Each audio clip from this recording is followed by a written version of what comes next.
There is a moment, quiet, invisible, but unmistakable, when you realize that no one is coming to save you.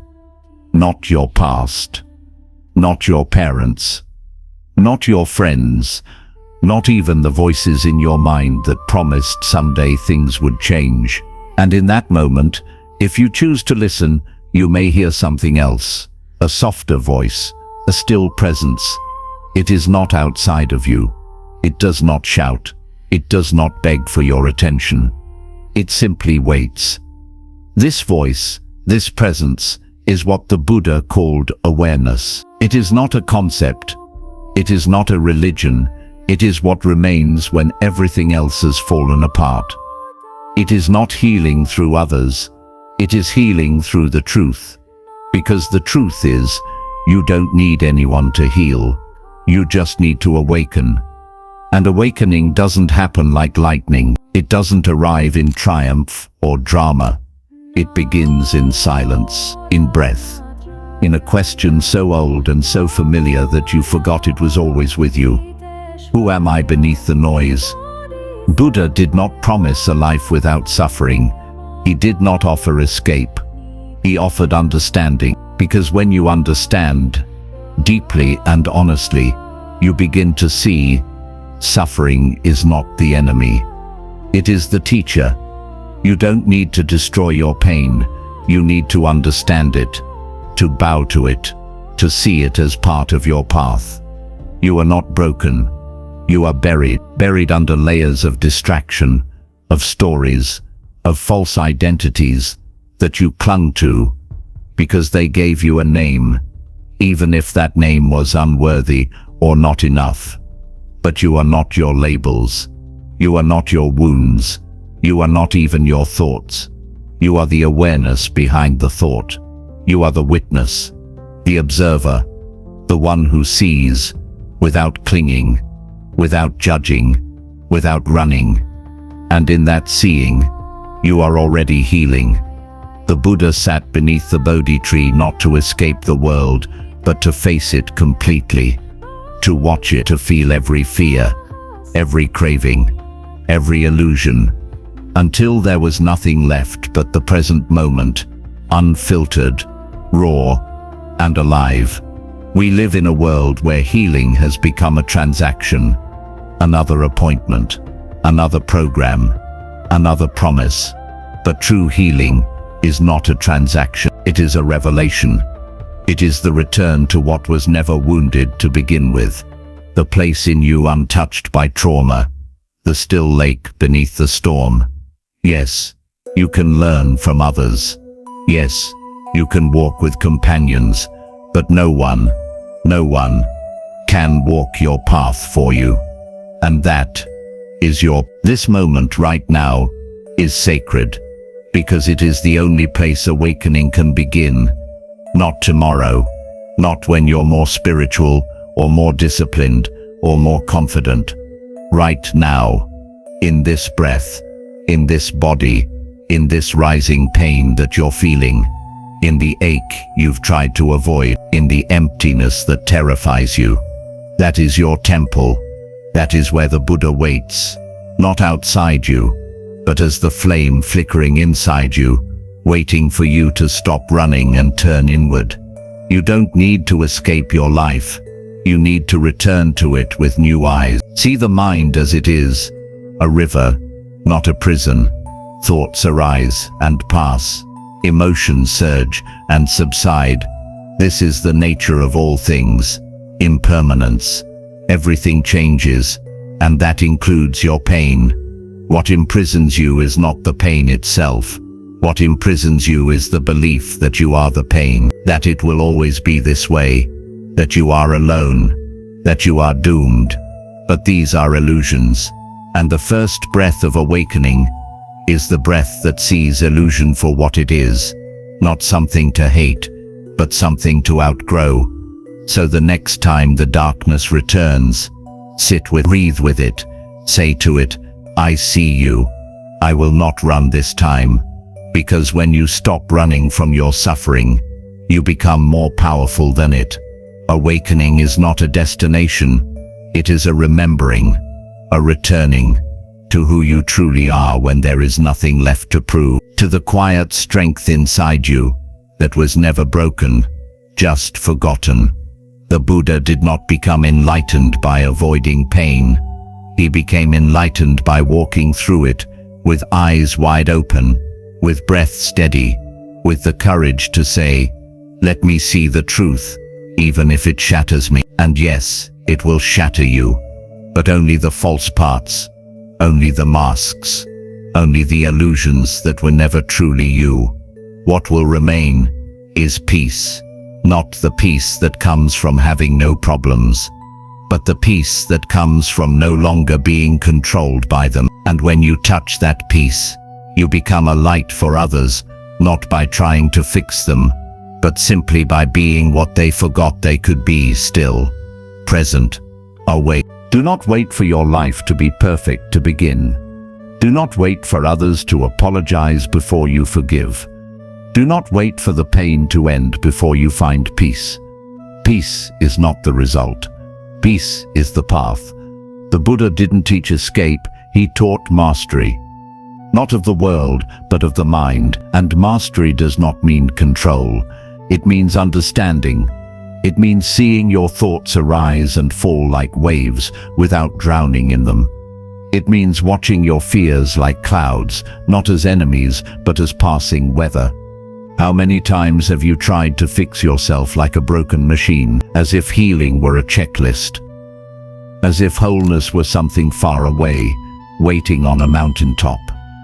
But you are not a project. You are not a problem to solve. You are a presence to return to. The practice of awakening is not to add more, it is to let go, to release the attachments, beliefs, and expectations that keep you spinning, the noise that covers your original silence. Because underneath your pain, there is clarity. Beneath the chaos, there is calm. Behind the noise, there is stillness. And that stillness is not absence. It is present. It is you. You don't need permission to be whole. You already are.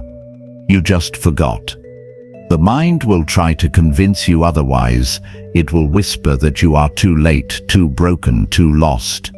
But listen closely, and you'll hear something else. The breath, the body, the now, the sacred pulse of this moment, asking nothing of you but to be here.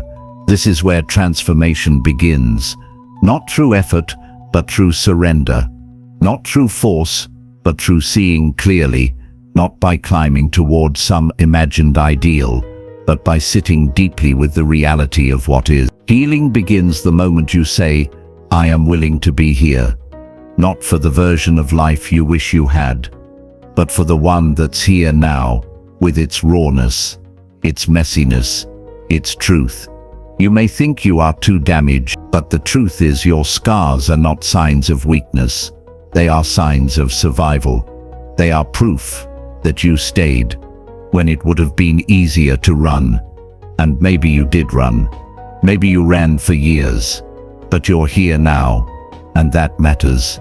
There is a reason the Buddha began with the breath, because the breath is the bridge between the body and the mind, between the present and eternity. It is the one thing you have always had with you. When the world abandoned you, when your mind betrayed you, your breath remained.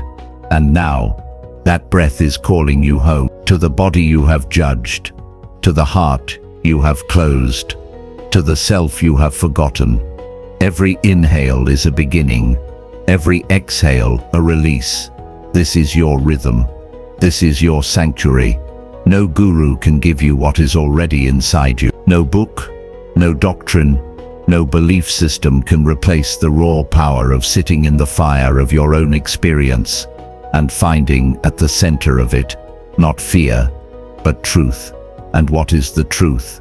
That you are not separate, that all life breathes with you, that every tree, every star, every person you meet is a mirror, showing you what you most need to see, what you most need to let go of, what you most need to embrace. The Buddha said, "You yourself must strive." The Buddhas only point the way. No one can walk for you. But no one can take this path from you either. This path is yours, sacred, fierce, personal. It winds through shadows and light, through grief and gratitude. It will humble you. It will free you. Because this isn't about becoming someone new. It's about remembering who you've always been, beneath the fear, beneath the doubt, beneath the noise. Awakening is not becoming perfect. It is becoming real. It is standing naked before the truth of your own being and saying, I accept what is, even when it hurts, even when it shakes everything I thought I knew. And from that acceptance, a fire is born. Not a fire of anger or ego, but a fire of clarity. A fire that burns through illusion, that lights your next step, even if you don't yet see the whole path. You don't need to know where this journey ends. You only need to know this. The next breath is yours. The next choice is yours. The next moment of presence is yours. And in that moment, you are free. There is a quiet revolution happening inside you, not the kind that demands the world to change, but the kind that changes the way you see the world. Once you start seeing clearly, you realize you never needed to chase healing. You only needed to stop running from yourself. The Buddha didn't speak of salvation. He spoke of liberation, freedom from illusion, freedom from clinging, freedom from the idea that you are separate from life. And this freedom doesn't come wrapped in comfort. It often begins with discomfort, because to awaken, you must be willing to feel everything, even the things you've buried, even the truths you didn't want to face, even the pain you thought would destroy you. But here's the paradox. When you feel it fully, it no longer has control over you. When you bring it into awareness, it dissolves into light. That's what awareness does. It doesn't fix. It doesn't resist. It simply sees. And in that seeing, there is transformation. So stop asking, will I ever be okay? You are okay. Even in your brokenness, even in your doubt, you are not behind. You are not late. You are exactly where your soul needs you to be. Every misstep was part of the path. Every heartbreak cracked the shell that was keeping your light from shining. Every moment of despair brought you closer to surrender. And surrender is not defeat. Surrender is strength. It is choosing presence over control. It is choosing to meet life as it is, instead of how you want it to be. The mind loves to fix. The heart only wants to feel. But the soul just wants to be. When you stop fighting the waves, you float. When you stop clinging to identity, you remember who you are. Not your name, not your job, not your history. You are awareness. The sky behind every storm, the stillness beneath every thought, the watcher, the witness. And from that stillness, action becomes sacred. No longer driven by fear, no longer trying to prove, no longer seeking validation. You begin to act, not to become someone, but because you already are someone. You move from fullness, not lack. You give from abundance, not need.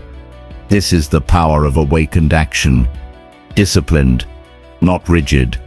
Purposeful, not pressured. Rooted in truth, not expectation. When Buddha spoke of the Eightfold Path, he wasn't giving rules. He was giving alignment. A way to walk through the world in harmony with the truth. Right view, right intention, right speech, right action, right livelihood, right effort, right mindfulness, right concentration. These are not boxes to check. They are frequencies to embody.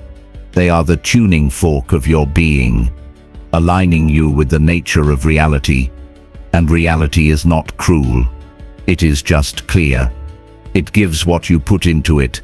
It reflects your inner state like a mirror. So if your world feels chaotic, don't rush to blame it.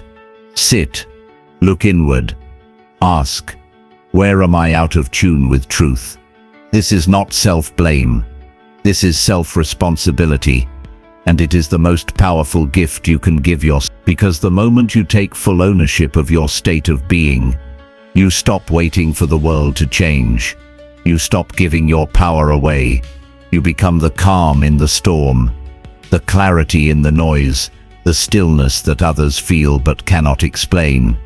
And you didn't need a savior to get here. You needed a mirror. You needed presence. You needed the courage to look within and keep looking until even the darkness bowed to your light. You don't need to be loud to be powerful. You don't need to be perfect to be peaceful. You don't need to be fearless to be free. You only need to be here, fully, openly, awake. Because the awakened life is not about escape, it's about intimacy, with the joy, with the sorrow, with the unknown, with the breath. When you open to life, you begin to see the sacred in the ordinary. You begin to taste eternity in a single moment. You begin to hear the silence between the thoughts and realize it has been calling you all along. Not to run, not to hide, but to return, to presence, to peace, to yourself. You don't need to chase enlightenment. You only need to stop turning away from what is already here. Look, this very moment holds everything. It holds the silence and the scream. It holds the chaos and the calm. It holds the part of you that still hurts, and the part of you that already knows how to heal. But the world has taught you to fix, to strive, to accumulate. Even your healing became a to-do list. Even your peace became a goal. But the Buddha's way is different. It's not about becoming more. It's about becoming less. Less attached, less reactive, less bound by the illusions that make you forget your true nature. He taught not by telling you what to think, but by pointing you back to your own direct experience. Again and again, the question is not, what should I believe? The question is, what do I see clearly when I stop clinging? And when you truly look, what do you find? You find that thoughts are not facts. Emotions are not permanent. And you, the one who sees it all, are not the storm. You are the sky it moves through. You don't need to silence your mind. You just need to stop believing every word it says. You don't need to fight your fear. You just need to feel it without letting it steer the wheel of your life. This is the quiet discipline of the awakened. Not control, but clarity. Not suppression, but surrender. Not resistance, but response. And this is not easy. It is not glamorous, but it is real. And in its realness, it will set you free. You see, suffering doesn't come from pain. It comes from resistance to pain. From the story that says, this shouldn't be happening. This isn't fair. This isn't me. But what if you paused and simply said, this is what's happening, and I will meet it with presence. That shift from resistance to presence is the beginning of freedom. And freedom isn't found in escape. It's found in the fire. It's found in your willingness to stand still while everything in you wants to run. But you don't run. You breathe. You stay. You see. And in that sacred staying, you begin to see the wisdom in the pain, the message in the mess, the light within the lesson. Because even your suffering can awaken you if you stop trying to numb it. Even your confusion can guide you if you stop trying to force clarity. This is what it means to live the Buddha's way, to walk, not with certainty, but with awareness, to act, not with ego, but with compassion, to speak, not to be right, but to be kind. And when you live like this, you become a sanctuary, not just for yourself, but for everyone who meets you. You become a mirror, reminding others of what they forgot, that they too are whole, that they too are not their wounds, that they too can return to the present, to the breath, to the truth. You don't have to change the world. You only have to change the way you see the world. And when you do, the world changes with you. Because the outer world is just a projection of the inner one. And the more peace you cultivate inside, the more peace you bring to everything you touch. This is how healing spreads. Not through sermons, not through force, but through being. Your presence is your message. Your stillness is your strength. Your clarity is your compassion. And the most powerful thing you can do is return again and again to this breath, this moment, this step. Because awakening is not a single event. It is a daily practice, 1,000 small choices to return to truth, to walk gently, to listen deeply, to love fully, even when it's hard, even when it's quiet, even when no one else sees it, especially then, because that's the moment the old self dissolves. That's the moment you rise, not as someone new, but as who you've always been. Still, present, awake. There is a sacred kind of strength in softness, in the voice that does not shout, but is heard, in the presence that does not push, but transforms. The Buddha never claimed power through force. He sat in silence, and from that stillness the world changed. What if you too chose to sit, not in defeat, but in deep attention, to stop running long enough, to hear what your soul has been trying to whisper for years? Healing is not found in movement alone. Sometimes it waits in the stillness, in the place you avoid, the silence you fill, the ache you distract yourself from. But what if the ache isn't a problem? What if it's a call, not to collapse, but to rise? Because there comes a moment when pain is no longer the enemy. It becomes the signal. It becomes the fire that burns away illusion and reveals the truth beneath the ash. You are not broken. You are becoming something raw, something real, something free. The mind will try to protect you from this process. It will say, don't feel that. Don't go there. Stay safe. But healing doesn't live in safety. It lives in honesty. Radical, uncomfortable, liberating honesty. And in that honesty, there is a kind of peace that doesn't come from avoiding life, but from embracing it exactly as it is. Can you be with this moment without needing it to be different? Can you breathe through the fear without trying to escape it? Can you love yourself, not because you've achieved something, but simply because you exist? This is the heart of the practice, not to become special, not to transcend your humanity, but to fully inhabit it with all its mess, its mystery, its magnificence. The Buddha didn't promise you ease, he promised you clarity, a way of seeing that cuts through illusion, a light that shines even in the darkest places, not by avoiding the darkness, but by walking through it awake. And as you walk, you begin to see there is no one path.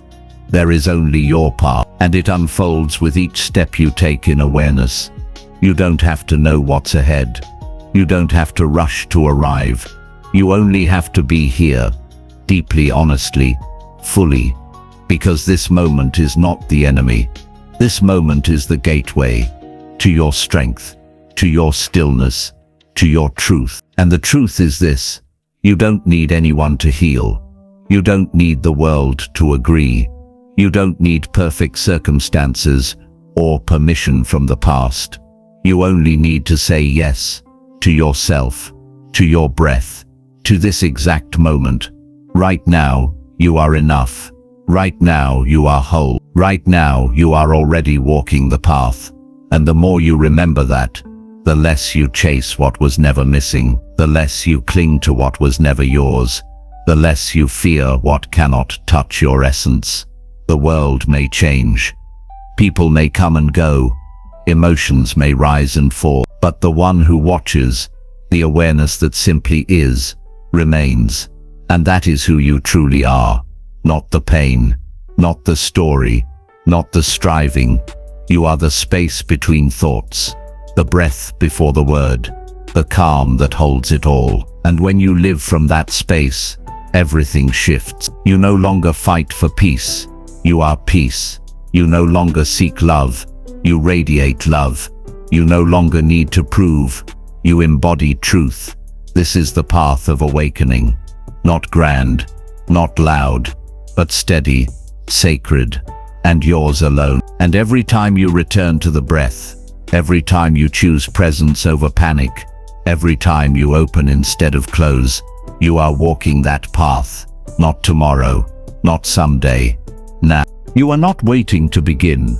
You are remembering that you already began, that every breath you've taken in awareness was a step, that every moment you chose honesty over avoidance was progress, that every time you sat with your fear and stayed, you healed. No one saw it. No one needed to, because this path isn't for the applause, it's for the return to yourself.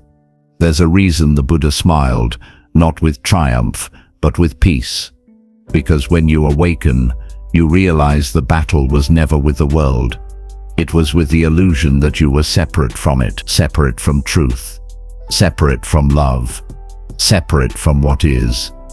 But you are not separate. You never were. When you breathe, the trees exhale with you.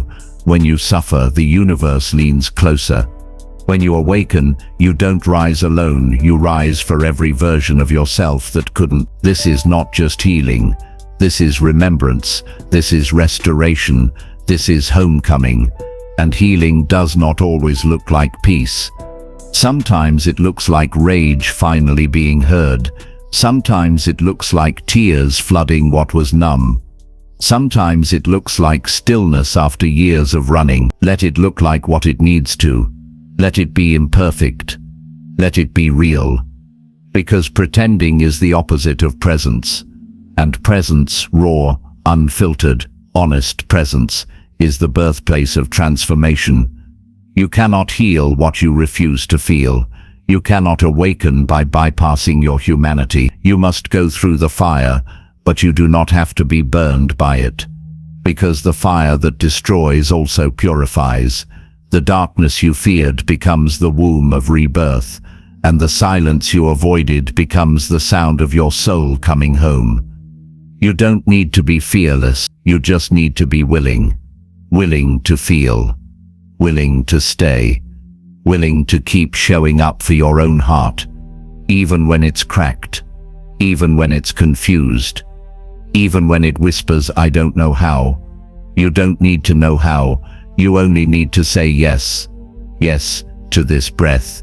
Yes to this moment. Yes to this mysterious unfolding that you don't yet understand, but are brave enough to trust. That is awakening.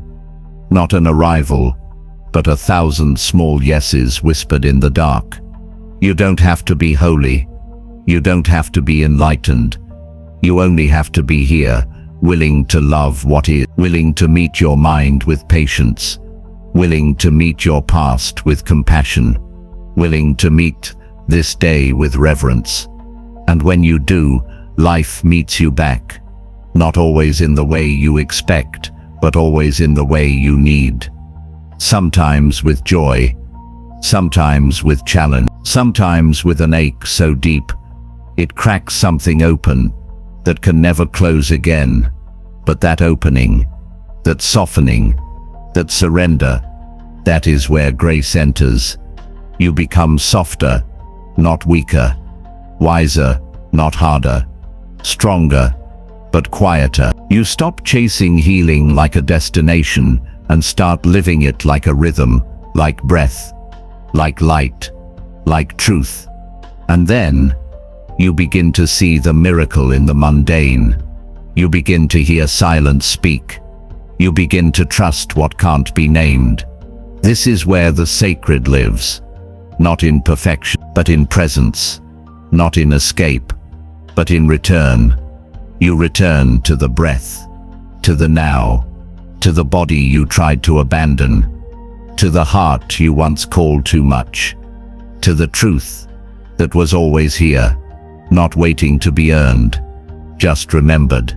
And the more you remember, the less you need, the more you let go, the more you simply are, still, whole, awake. Somewhere along the way, you were taught to look outward for answers, to find worth in approval, to measure growth by what others can see. But the Buddha taught a different way, a quieter revolution, an inner unfolding, a truth that doesn't shout but transforms, because real awakening is not loud.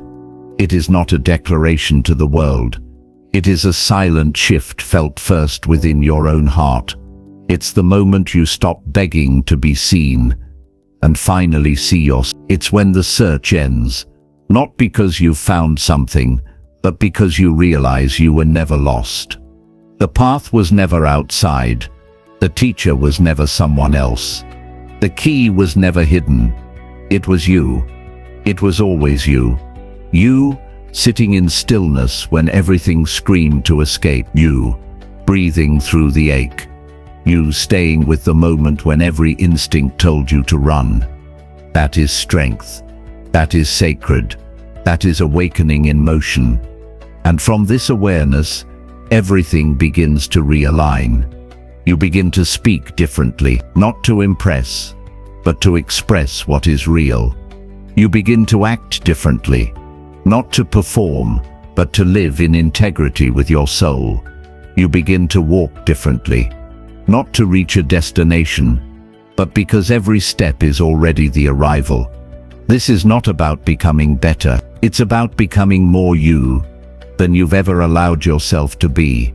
No masks, no roles, no performances, just presence, just truth, just now.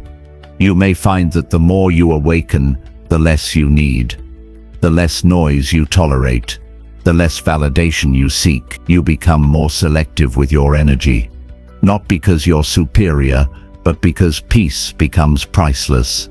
You begin to guard your inner stillness like a sacred temple, not out of fear, but out of reverence. You see, once you've tasted truth, you no longer crave distraction. Once you've felt presence, you no longer chase escape. And once you've come home to yourself, you no longer try to be anyone else. This is the quiet power of awakening. It doesn't need permission. It doesn't need praise. It simply is. And when you live from this space, you move through the world like water, soft yet unstoppable, gentle yet unwavering. You do not react, you respond. You do not chase, you attract. You do not force, you allow. Because now you know, what is meant for you flows to you. What is not, falls away. And you don't have to fight for either. You simply remain rooted in the now, anchored in truth, open to life. And yes, you may still hurt, you may still doubt, you may still fall, but now you know how to rise, not by resisting, but by returning. Returning to the breath, returning to awareness, returning to the ground beneath your feet and the sky above your head, returning to the truth that you are not separate from this moment. You are not outside of life. You are life, raw, real, radiant. The more you awaken, the less you need to explain yourself, because you no longer live for explanation. You live for experience. You live for the quiet joy of alignment, the soft confidence of presence, the unshakable strength of knowing who you are. This knowing doesn't come from books, though books may guide. It doesn't come from teachers, though teachers may point the way. It comes from sitting with your own heart long enough to hear it speak. And when it speaks, you listen, not with your mind, but with your whole being. Because now you understand, the most sacred wisdom isn't taught, it's remembered. It doesn't come from outside, it rises from within. And it doesn't demand anything, it invites everything. So you stop striving, you stop fixing, you stop rushing, and instead, you arrive, fully, finally, here, where the breath is steady, where the past no longer pulls you back, where the future no longer makes you afraid, where the only thing left is presence, and presence is more than enough. Because now you see, healing isn't about what's been fixed, it's about what's been revealed, your strength, your stillness, your clarity, your light. And the light was never gone. It was simply covered by stories, by wounds, by noise, but never lost. The Buddha said, "Just as a candle cannot burn without fire, man cannot live without a spiritual life." And your spiritual life is not separate from your daily life. It's how you speak when no one's listening. It's how you act when no one's watching. It's how you sit with yourself, in silence, in truth, in love. You don't have to climb a mountain to find peace. You only have to go inward, honestly, courageously, consistently, because you are not here to be someone else. You are here to become more deeply yourself, to shed the false, to remember the eternal, to walk, moment by moment, in the direction of truth. And truth doesn't always look like clarity. Sometimes it looks like confusion. Sometimes it looks like stillness in the middle of a storm. Sometimes it looks like letting go of things you thought you couldn't live without. But when you let go, you begin to feel lighter. You begin to feel whole, not because you have it all figured out, but because you no longer need to. You begin to trust, not blindly, but deeply, not in fate, but in flow, not in perfection, but in presence. You begin to understand that every moment is your teacher, every emotion is your messenger, every breath is your anchor, and from that understanding, you stop looking for healing out there. You stop reaching for someone to save you. You stop waiting for a sign, a person, a moment, because you realize you are the sign. You are the person. This is the moment. You don't need anyone to heal. You just need to awaken. And now you have. Not because everything is perfect, but because you're no longer asleep. Because your eyes are open, your heart is open, your life is open. You are awake to what is real, to what is raw, to what is holy. And from this awakening, you begin to live, truly, deeply, gently. You speak with kindness. You walk with purpose. You meet others with grace. Not because you're trying to be good, but because you've remembered who you really are. You are not the pain. You are not the story that kept repeating. You are the space in which it all arises. You are the stillness beneath it all. You are the quiet miracle that never stopped growing. And now that you've seen the truth, you cannot unsee it. Now that you've touched peace, you cannot forget it. Now that you've awakened, you walk differently. You breathe differently. You love differently. Because now you know, you never needed to be saved. You only needed to be seen by the one who matters most, yourself. This is the end of the search and the beginning of the real journey. The one you take not outward, but inward. The one you walk not with fear, but with faith. The one you carry not in your hands, but in your heart. And as you walk this path, may you never forget, the way forward is within. Return to it, trust it, live it, and let your life in its stillness, in its depth, in its truth, be the light that reminds the world. You don't need anyone to heal, you just need to awake.